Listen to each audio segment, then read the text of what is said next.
My boyfriend started out as the perfect man for me, but now that we're about to move to another state together, he's saying we should break up because he's been enjoying going on benders and hates that I can't drink.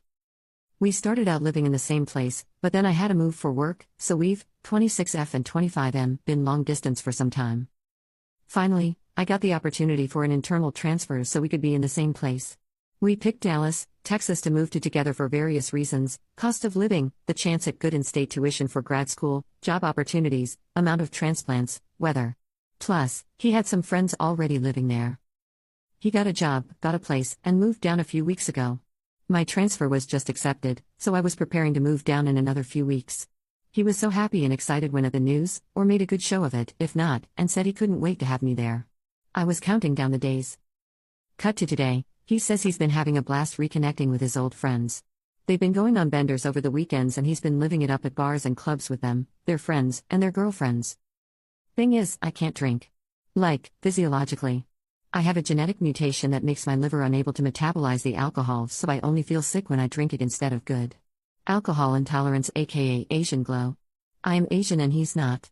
Some people who have this condition drink anyway, but I feel so awful when I try, I've given up. He says he's been thinking that we might be happier if we go our separate ways since I can't drink and he likes to. I'm in shock. He's known this about me since day one.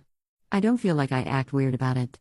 I get my one drink to hold and sip on throughout the night so I don't look out of place and I still have fun. I just can't do multiple rounds or shots. Up to this point, our relationship has revolved around fun activities instead of drinking. He told me that's been great and he's done more things than ever, but then he revealed to me that this whole time he's missed being able to go out and have fun drinking like he has in other relationships. He says he had more fun in past relationships being able to party and share that with them. He says a lot of what people do for fun in Dallas is going out to bars and drinking. He's going to be doing that. So if I come, I won't be able to participate and I'll feel left out and unhappy. We haven't officially broken up, but the conversation felt pretty final. I'm reeling. Moving to Dallas still makes sense for all the same reasons, and I can afford it just fine, but I didn't expect to have to do it alone.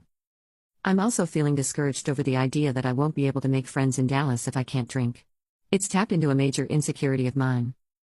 I've struggled in the past because the other people who don't drink either do so for religious or moral reasons, or are the kind of people who don't like going out altogether, so I don't connect with them as much. I do like to go out and have a good time. I even go to raves. I just do it sober. But then if I'm in a group that's drinking, they feel weird if I'm not drinking too. Not gonna lie, it sucks. It actually bothers people. So that makes me feel bad and out of place. But, I can't help how I was born. Sometimes it's hard not to feel defective. Now I'm wondering if I should still go through with the move alone? Is this going to be a major friendship barrier in Dallas? Are there people out there who are outgoing and like to be wild sometimes, but are also sober? Where do I find them? Update. Not gonna lie, those first couple months were hard. It felt like the rug had been pulled out from under me and I was totally unsure what to do next. I was torn between sheepishly asking my company to withdraw the transfer or going ahead and moving alone to what felt like my ex's city. Either way, the clock was ticking on my apartment lease. The anxiety was keeping me up at night and the lack of sleep only made things worse. On top of that, it was tough knowing that I was probably the only one sad about the breakup while my ex was living his best life, partying with best friends and banging hot chicks, relieved to be rid of me. So, yeah. That felt like crap. In the meantime, I threw myself into work to keep my mind off things. That's when things took a crazy turn because one of my projects garnered a lot of attention. It led to me writing a report that made its way to a member of upper management.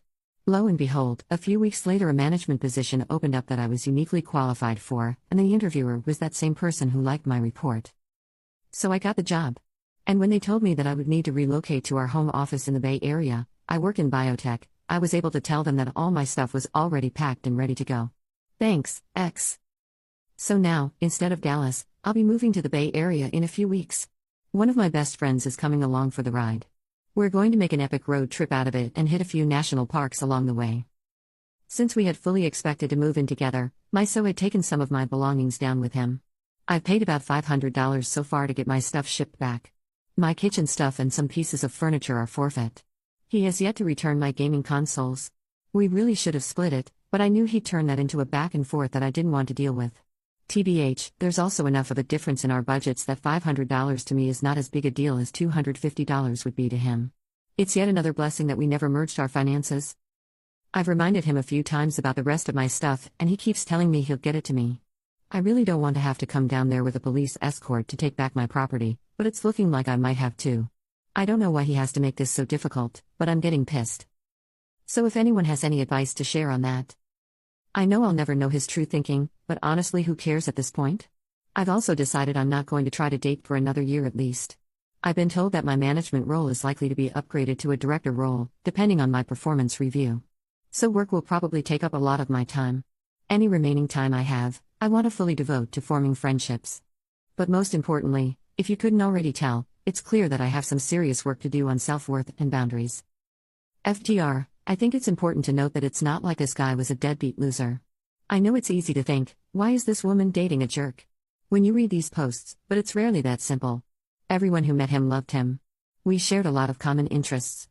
He was fun to be around, always happy, great to talk to, supportive of my career, a fantastic cook, very organized, came from a great family, had a good job, all of that.